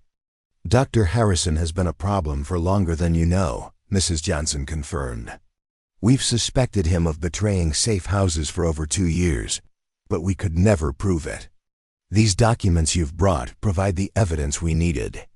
The network Mrs. Johnson represented had evolved since the war's end, transforming from an organization focused on helping escaped slaves to one dedicated to protecting civil rights workers and exposing corruption in Reconstruction efforts. They had contacts within federal law enforcement and territorial government who could act on the evidence Sarah had gathered. "But Harrison and his associates won't wait for legal proceedings," Mrs. Johnson warned. "Now that they know you've reached Denver and made contact with us, they'll move quickly to eliminate all threats to their operation." Sarah felt familiar determination settling in her chest. "Then we move faster. How long do you need to get this evidence to people who can act on it?" 48 hours to reach our contacts in Washington and territorial capital. Another 24 hours for them to coordinate with honest federal marshals and begin making arrests. 3 days, Sarah calculated. "I need to get word to Thomas that he should disappear into the mountains for at least a week. Can your people help with that?" Mrs. Johnson smiled, the expression transforming her careful features into something warmer and more hopeful. "Miss Mitchell, we've been moving messages through hostile territory for 20 years. Getting a warning to your partner is the easy part." As Sarah settled into the safe house Mrs. Johnson had arranged, she reflected on how completely her life had changed since answering that matrimonial advertisement. She had come to Colorado territory seeking escape from a constrained life in Philadelphia society. Instead, she had found a purpose that required every skill she had developed and some she was still discovering. Tomorrow would bring new challenges, as the conspiracy against the Underground Railroad veterans moved to eliminate their final threats. But tonight, for the first time since discovering the hidden room, Sarah felt something approaching optimism. She was no longer fighting alone, and the evidence she had gathered would ensure that the Garrett brothers' sacrifice had not been in vain. The woman who had crawled out of the ambush at Bear Creek Pass was someone Thomas Garrett would barely recognize, hardened by violence, sharpened by necessity, but still driven by the fundamental decency that had brought her to Colorado Territory in the first place. Dr. Harrison and his associates were about to discover that they had underestimated not just Sarah Mitchell's capabilities, but her determination to see justice done regardless of the personal cost. The message reached Thomas Garrett on a Tuesday morning, delivered by a rider who appeared to be nothing more than a drifter seeking temporary work. But the coded phrases woven into his casual conversation told Thomas everything he needed to know. Sarah had reached Denver safely. The evidence was being acted upon, and he needed to disappear into the high country within 6 hours. "Much obliged for the coffee, ma'am," the rider said to Maria as he prepared to leave, his words carrying the careful formality of someone following a script. "Heard there might be some weather moving in from the north. Folks might want to head for higher ground if they're planning any hunting trips." Thomas understood the warning perfectly. Dr. Harrison's people were coming, probably in force, and they would arrive before nightfall. The ranch that had sheltered Underground Railroad refugees for years was about to become a battlefield, with Thomas and Maria as the primary targets. "Maria," Thomas said quietly after the messenger had disappeared down the trail toward Denver, "pack supplies for a week in the mountains. We're leaving within the hour." But Maria Santos had been part of the Garrett family for 15 years, and she understood the strategic situation better than Thomas had given her credit for. "No, Thomas. If we both disappear, they'll know someone warned us. But if you vanish, and I stay behind to maintain normal operations, they might assume you're just checking the mining claims like you do every few weeks." Thomas felt ice forming in his stomach as he realized what Maria was proposing. "Absolutely not. I'm not leaving you here to face Harrison's people alone."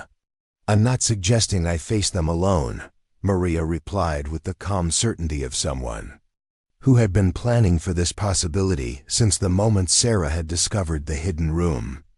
"I'm suggesting we give them exactly what they expect to find: a confused housekeeper who knows nothing about Underground Railroad operations and a ranch that appears to be operating normally." She moved to the kitchen window, pointing toward the carefully maintained ranch yard where nothing appeared unusual or threatening. "They'll come expecting resistance, prepared for a fight. Instead, they'll find an aging Mexican woman doing laundry and tending chickens. I can play that role convincingly enough to buy time for the federal marshals to arrive." Thomas recognized the tactical soundness of Maria's plan, but every instinct screamed against leaving her to face professional killers while he hid in the mountains like a coward. "These aren't just local criminals, Maria. Harrison's people have killed at least a dozen Underground Railroad operators across the territory.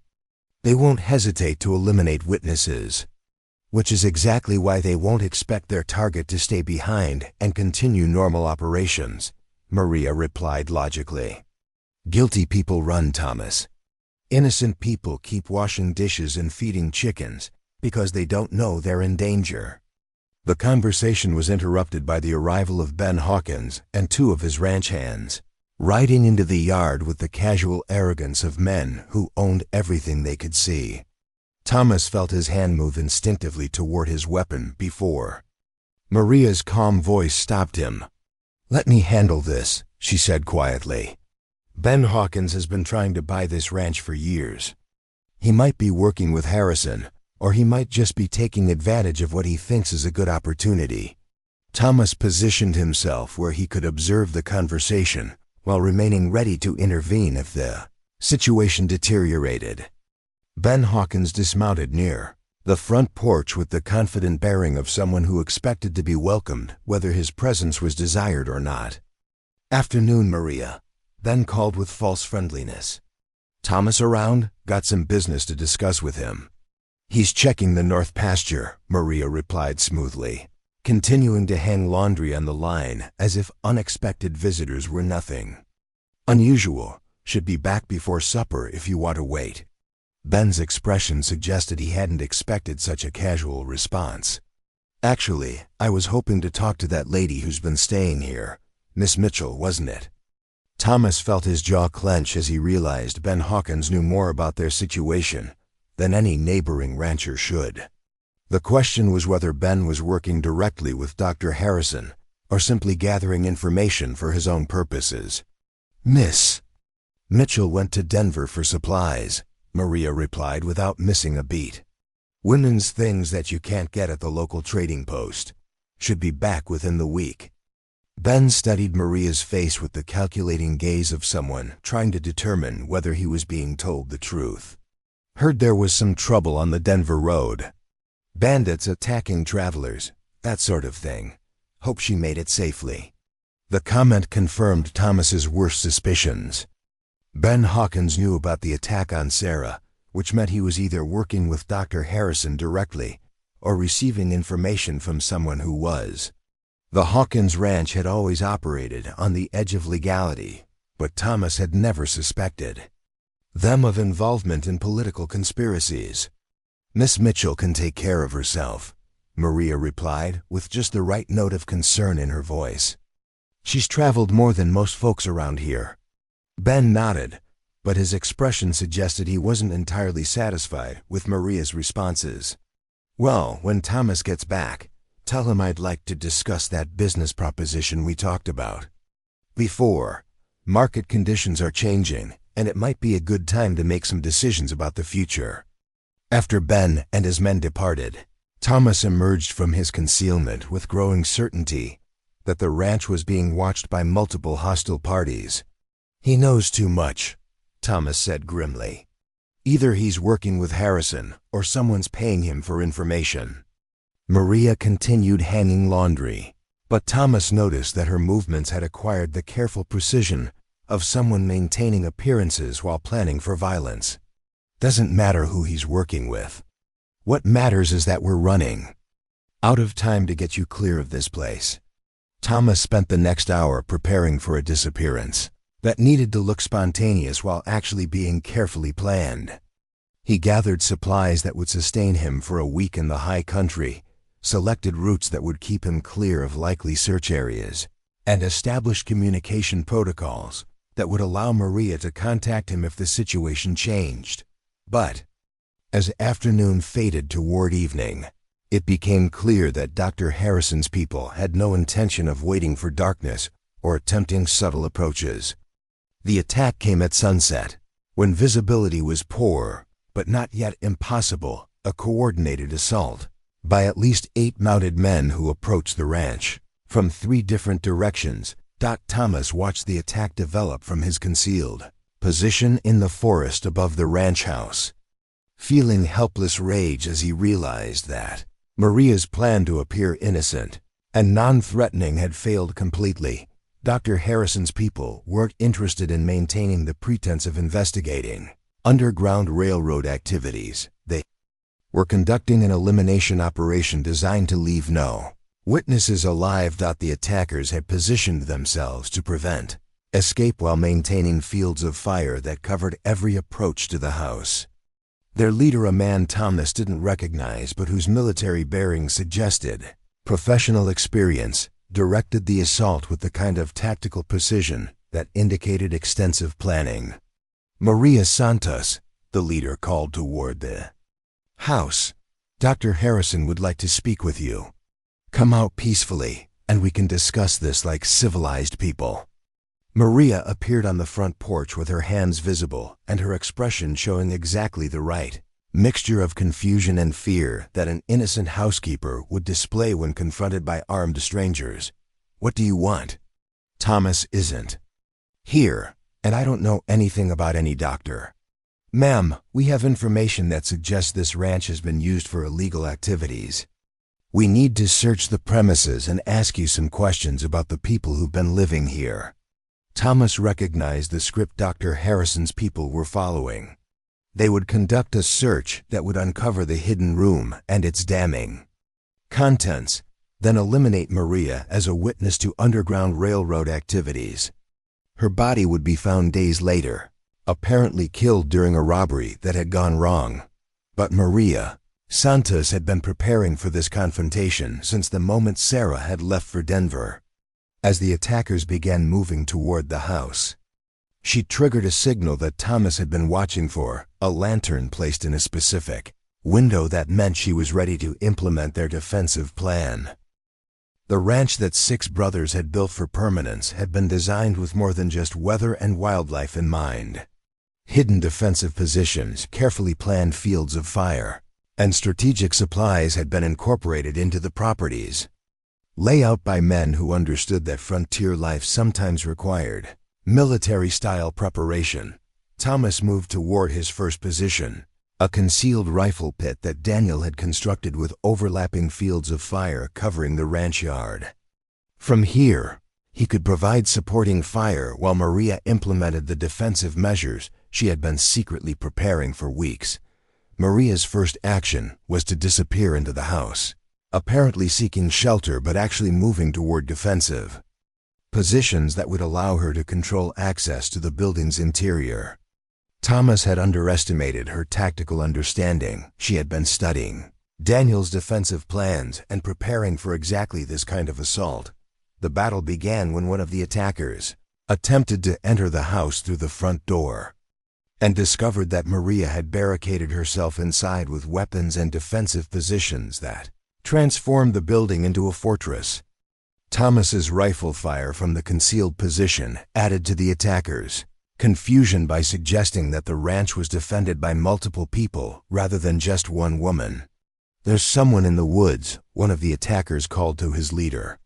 "At least 2 rifles, maybe more." Thomas smiled grimly as he realized that Maria's defensive fire was being mistaken for additional defenders. The attackers had expected to overwhelm a helpless woman and an absent rancher. Instead, they were facing a coordinated defense by people who had been preparing for this confrontation and understood the terrain better than their enemies. The assault leader began repositioning his men to deal with defensive fire from multiple positions, a tactical adjustment that bought precious time for the federal marshals who were already riding hard from Denver with warrants for Dr. Harrison's arrest. As darkness fell over the Colorado Territory, the Garrett Ranch became the site of a battle that would determine whether justice or corruption would control the territory's future. Thomas Garrett and Maria Santos were no longer just defending their home.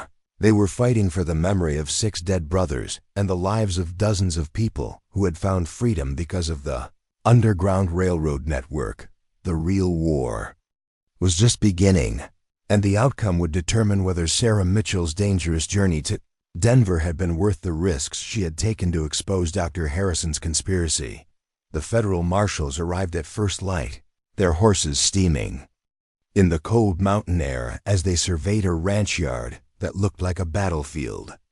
3 of Dr. Harrison's men lay dead, 2 more were wounded and restrained, and the remaining attackers had fled into the wilderness when it became clear that their surprise assault had failed catastrophically.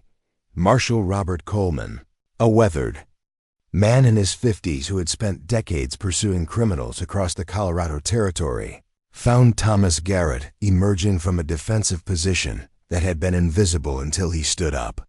The marshal's expression showed professional appreciation for the tactical sophistication that had allowed 2 people to defeat a coordinated assault by trained killers. "Mr. Garrett," Coleman said, dismounting and extending his hand, "I'm Marshal Coleman.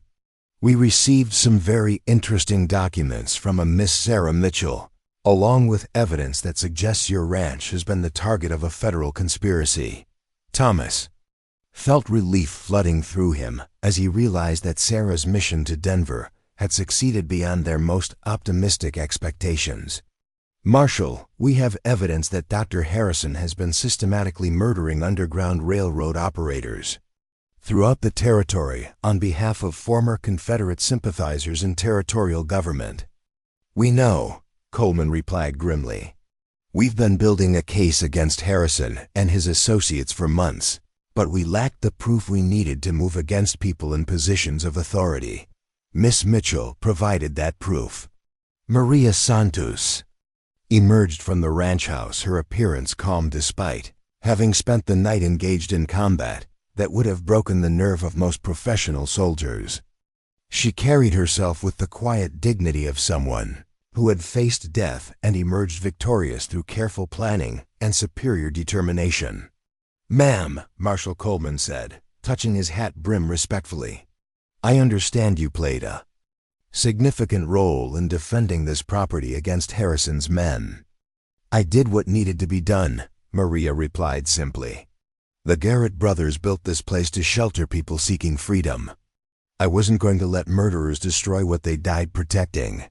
As federal agents processed the crime scene and took statements from the surviving attackers, a picture emerged of a conspiracy that reached far beyond Dr. Harrison's medical practice. The captured men provided information about a network of territorial officials, federal marshals, and business leaders who had been systematically eliminating evidence of their wartime activities. "The war's been over for more than 20 years. Marshal Coleman explained to Thomas as they surveyed the damage to the ranch buildings. "But some people made fortunes helping Confederate agents during the conflict, and they've spent the peace years eliminating anyone who could testify about those activities." Thomas studied the faces of the captured men, recognizing none of them but understanding that they represented a criminal organization with resources far beyond anything he had previously encountered. "How many people has Harrison killed?" "Based on the evidence Miss Mitchell provided, at least 15 Underground Railroad operators across 3 territories. Maybe more that we haven't connected to the pattern yet." Coleman's voice carried the grim satisfaction of a lawman who had finally gathered enough evidence to pursue criminals who had seemed untouchable. The second wave of arrivals brought news that transformed the local conflict into a territorial scandal that would dominate newspapers for months. Dr. Harrison had been arrested in Denver, along with 3 territorial judges, 2 federal marshals, and a dozen business leaders who had been part of the conspiracy. The evidence Sarah had gathered, combined with testimony from the captured attackers, had exposed a criminal network that had operated with impunity for over 2 decades. "Miss Mitchell is safe," Marshal Coleman informed Thomas, noting the concern that had been evident in his expression since learning about the previous day's attack. "She's in federal protective custody until we can ensure that all of Harrison's associates have been neutralized." Thomas felt a weight lifting from his shoulders that he hadn't fully realized he had been carrying. Sarah's survival meant that her dangerous gamble had succeeded, but it also meant that the partnership they had been building could continue beyond the crisis that had brought them together. "When can she return to the ranch?" Thomas asked. "That depends on what she wants to do," Coleman replied. "The federal government is prepared to offer Miss Mitchell a position with the Territorial Marshal Service, given her demonstrated capabilities in investigation and her knowledge of Underground Railroad networks. Not many people have successfully infiltrated and exposed a conspiracy at this level."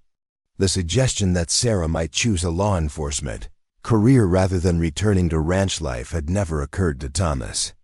He realized that he had been assuming she would simply resume the domestic partnership they had been developing, without considering that her experiences might have changed her priorities completely. Maria seemed to read his thoughts with the insight that came from 15 years of understanding Garrett family dynamics. "She'd be back," Maria said quietly. Sarah Mitchell didn't risk her life to expose this conspiracy, just to abandon the place where she discovered her purpose. The third day brought visitors that Thomas had been both expecting and dreading. Federal investigators who needed detailed information about the Underground Railroad operations that had been conducted from the ranch. The questioning was thorough, but respectful, conducted by agents who understood that the Garrett brothers had been heroes rather than criminals. "Your brothers saved at least 60 people over 5 years," Agent Patricia Wells informed Thomas as she reviewed the documentation found in the hidden room. The network they helped maintain was one of the most effective underground railroad operations west of the Mississippi River. Thomas studied the carefully maintained records that documented each person who had passed through the ranch on their journey to freedom. Names, dates, destinations, and follow-up correspondence painted a picture of systematic humanitarian work that had been conducted at enormous personal risk. "They never told me," Thomas said quietly. "In all their letters, all their business correspondence, they never mentioned any of this."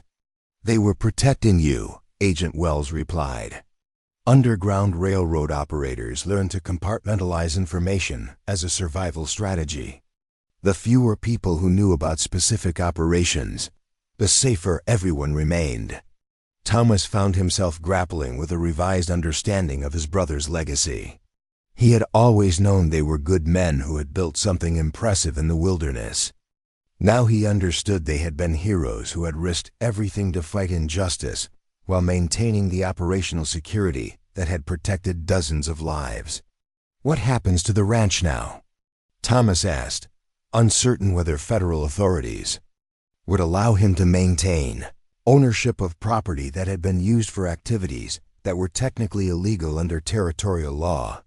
"The ranch belongs to you, free and clear," Agent Wells assured him.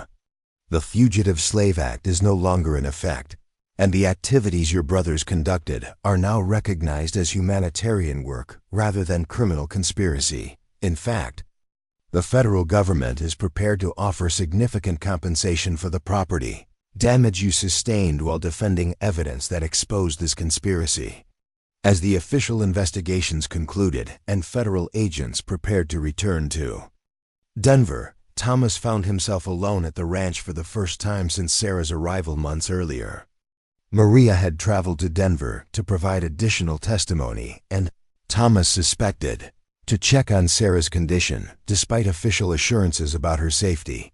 The silence that had once been a comfort now felt oppressive, emphasizing the absence of the woman who had transformed from mail-order bride to partner to federal witness in the span of a few months. Thomas realized that he had grown accustomed to sharing decisions and responsibilities with someone whose judgment he had learned to trust completely. The ranch bore scars from the recent battle, but it also showed evidence of improvements that Sarah had implemented during her residence. The kitchen garden she had established using Samuel's plans was thriving despite the approaching winter. The organizational system she had developed for managing supplies and correspondence had improved efficiency throughout the operation. Most significantly, she had brought purpose and energy to a place that had been marked primarily by loss and solitude. On the fourth evening after the attack, as Thomas sat in the main house reading by lamplight, he heard the sound of approaching horses. His hand moved automatically toward his rifle before he recognized the familiar rhythm of a single rider, rather than the coordinated movement of multiple attackers. Sarah Mitchell appeared in the doorway like a vision from a dream he hadn't dared to have. She looked different, harder in some ways, more confident in others, but unmistakably the woman who had answered his brother's matrimonial advertisement and transformed his understanding of what partnership could mean. "Thomas," she said simply, setting down traveling bags that suggested she had come to stay rather than just visit. "Sarah," he replied, standing quickly and moving toward her with an eagerness that surprised him with its intensity. "You're safe." "I'm home," she corrected, and Thomas felt something settle in his chest that he hadn't known was unsettled. As they embraced in the lamplight of the ranch house kitchen, both understood that their partnership had been tested by forces that would have destroyed weaker alliances. They had faced conspiracy, violence, and the possibility of death, but they had emerged with a bond that was stronger for having been proven under the most challenging circumstances possible. "What happens now?" Thomas asked, holding her at arm's length so he could study her face and confirm that she was truly unharmed. "Now we build something worthy of your brother's memory," Sarah replied. "And we make sure that what they started here continues long after we're gone." The ranch that had sheltered Underground Railroad refugees would find new purposes in a changing territory, but it would continue to represent the same principles that had motivated 6 brothers to risk everything for justice. Sarah Mitchell and Thomas Garrett would ensure that legacy endured, whatever challenges the future might bring. 6 months after Dr. Harrison's arrest, Sarah Mitchell stood in the same spot where she had first seen the Garrett Ranch spread out in the valley below. But this time, she wasn't arriving as a desperate mail-order bride seeking refuge from a life that had offered no real choices. She was returning as a woman who had found her purpose, her strength, and something she had never expected to discover. In the Colorado wilderness, a home worth fighting for, the ranch had been transformed during her absence. What she saw below wasn't just the successful operation that 6 brothers had built, but evidence of growth and expansion that honored their vision while adapting to new realities. Additional buildings dotted the landscape, smoke rose from multiple chimneys, and the sounds of activity suggested a community rather than just an isolated homestead. "It's bigger than I remembered," Sarah said to Thomas, who sat his horse beside her with the easy confidence of someone who had finally found peace with his place in the world. "We've had help," Thomas replied, gesturing toward the valley where figures moved among the buildings with the purposeful energy of people engaged in meaningful work. "Turns out there were a lot of folks who wanted to be part of what my brothers started here." The first addition to the ranch family had been Maria's 3 grown children, who had returned from their various pursuits to help rebuild and expand the operation.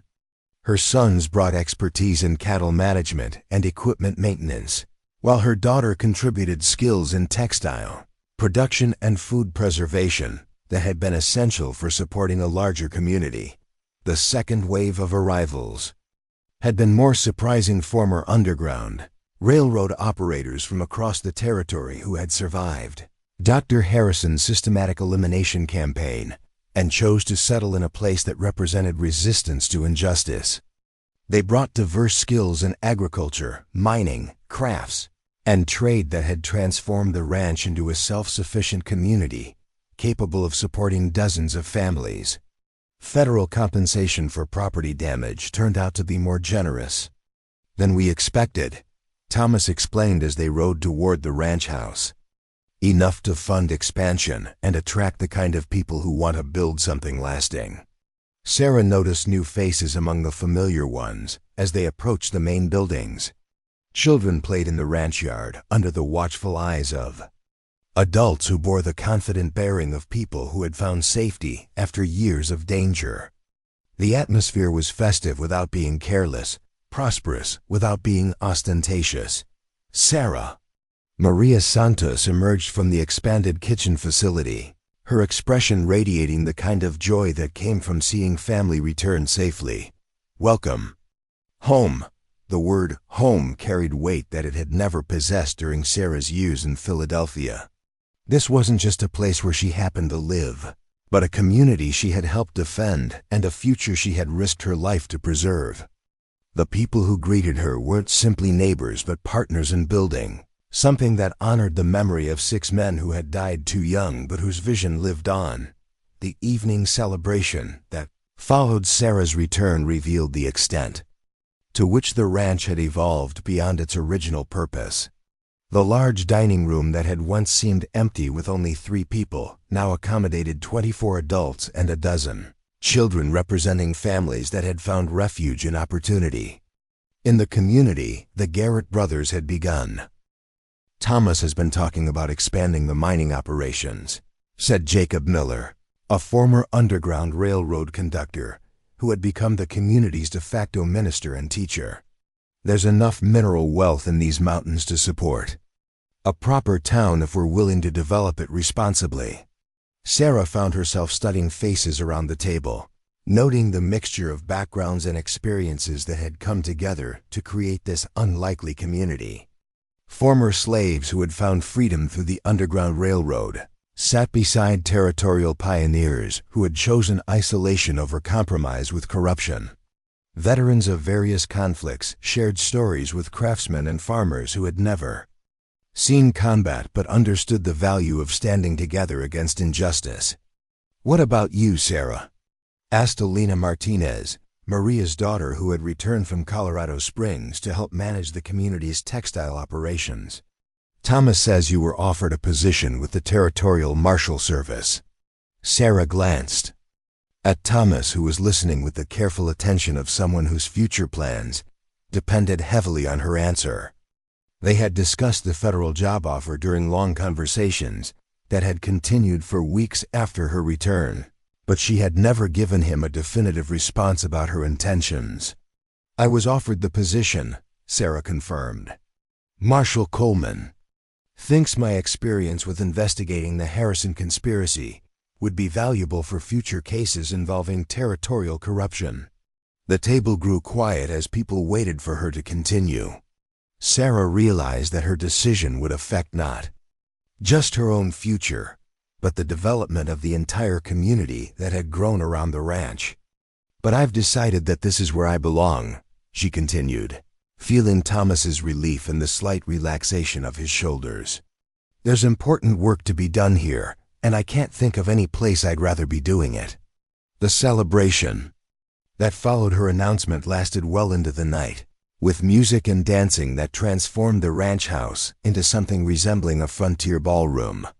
Sarah found herself swept into conversations about expansion plans, educational programs for the community's children, and cooperative agreements with neighboring ranches that were following their example of principled development.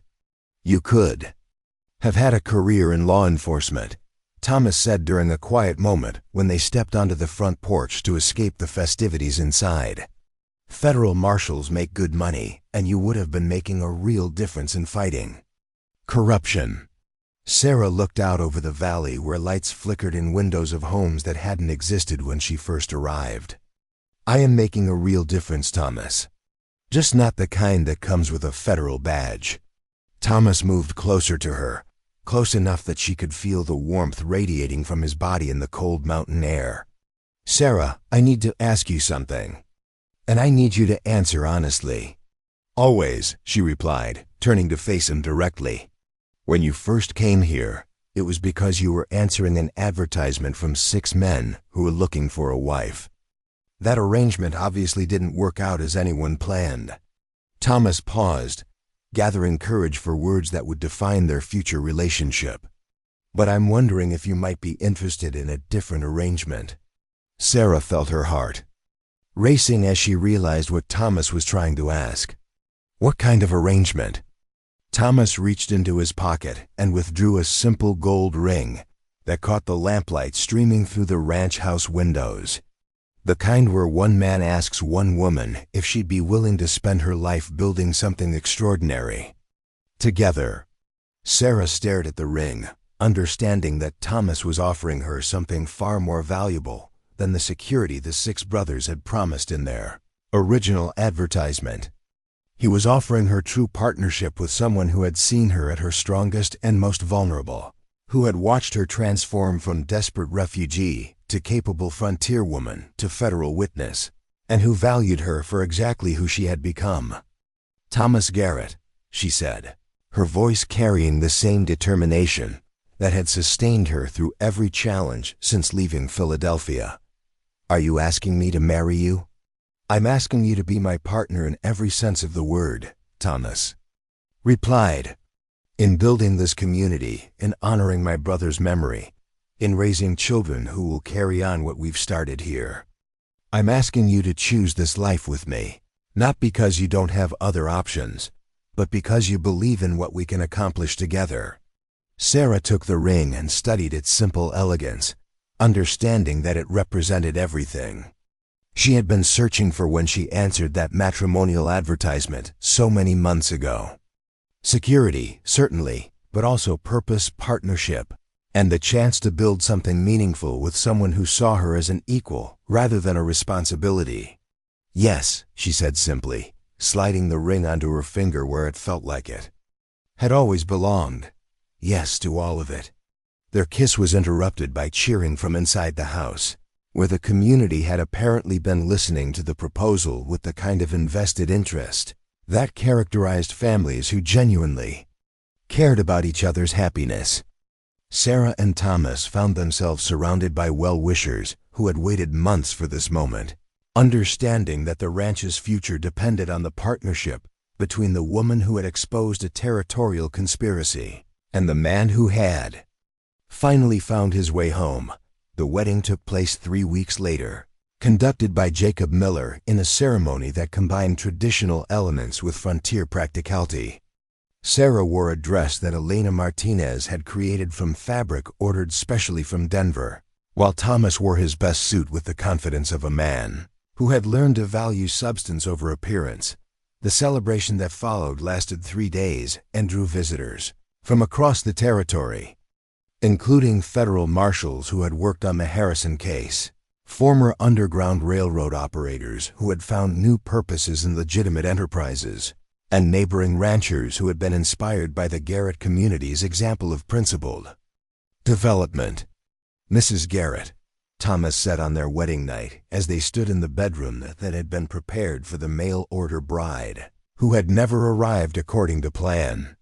"How does it feel to finally have the life you came here looking for?" Sarah considered the question seriously, thinking about the frightened woman who had read that telegram about 6 dead brothers and decided to continue her journey despite the changed circumstances. "I think the life I found here is better than anything I could have imagined when I left Philadelphia. I came here looking for security and found purpose instead." Thomas pulled her closer, marveling at how completely his understanding of family and partnership had been transformed by this remarkable woman who had arrived as a stranger and become the center of his world. "My brothers would have loved you, but I think they would have been amazed by what you've accomplished here." "We've accomplished," Sarah corrected. "Everything we've built here, we've built together." As winter settled over the Colorado territory, the Garrett Ranch continued to grow and prosper under the guidance of a partnership that had been forged in crisis and strengthened by shared purpose. Sarah and Thomas Garrett had created something that honored the memory of 6 men who had died too young while building a foundation for future generations who would carry their vision forward. The mail-order bride who had arrived to find 6 dead grooms had discovered something infinitely more valuable than the security she had been seeking. She had found a home worth defending, a community worth building, and a partnership that would endure whatever challenges the frontier might present. In the end, the greatest tragedy had become the foundation for the greatest triumph, proving that sometimes the most broken circumstances can create the strongest bonds, and that love grows best in soil that has been watered with sacrifice and tended with unwavering commitment to justice. Sarah Mitchell Garrett had finally found where she belonged, and she intended to make sure that home would endure for generations to come. Up next, you've got 2 more standout stories right on your screen. If this one hit the mark, you won't want to pass these up. Just click and check them out. And don't forget to like, subscribe, and turn on the notification bell so you don't miss any upload from us.